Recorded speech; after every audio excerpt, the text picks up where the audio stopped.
దీన్ని జయలక్ష్మీపురంగా మార్చినప్పుడు స్వామి యొక్క సంకల్పం ఈరోజు నరసింహదేవుడిని ప్రతిష్ఠ చేయాలా. ఎందుకంటే తాతగారికి అంటే మా నాన్నగారు అంటే స్వామి నరహరి తీర్థ స్వామి గారు ఆయన సన్యసించారు. గురువుగారు కొన్ని వేల మందికి, నాకు కూడా గురువు ఆయన శివకేశవులకి భేదం లేదు అనేవారు. ఎప్పుడు శివుణ్ణి విష్ణువుని వేరే చూడకూడదు నాయన, మహాపాపం వస్తుంది.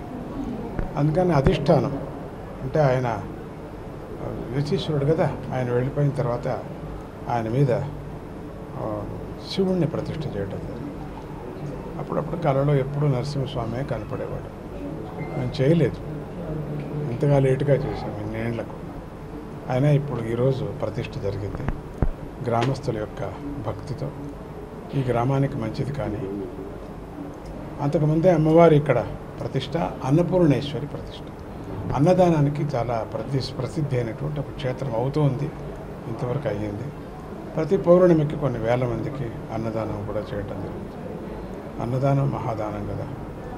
ఈ క్షేత్రం బాగా ఉండని, ఈ ఊరంతా బాగుండని, చుట్టుముట్టు అంతా బాగుండని, కాలానికి వర్షాలు రాని, మంచి బుద్ధి కలగని ఉండిన వాళ్ళకంతా ధార్మిక బుద్ధి కలగని అని అంటూ సుఖం కలగని, శాంతి కలగని దేశానికి అది ముఖ్యం. అందరూ భయపెడుతున్నాం, యుద్ధం చేయటం 2 నిమిషాల్లో అవుతుంది. దానికి అన్నీ సమకూర్చుకోవాలి కదా. చూసుకొని ఎక్కడ ఎవరు తప్పు చేశారో వాళ్ళని పట్టుకొని వాళ్ళను మనం కొట్టాలి అనే ఒక దృష్టి కేంద్రానికి ఉన్నట్టుంది. చూస్తే అది ఆశీర్వదిస్తున్నాను. అన్ని దేశాలు మనకు కావాలి కదా. కాబట్టి అందరికీ వాళ్లకు సద్బుద్ధి, 10 మంది మంచి వాళ్ళలో ఒక్క పురుగు ఏదో ఉంటుంది కదా.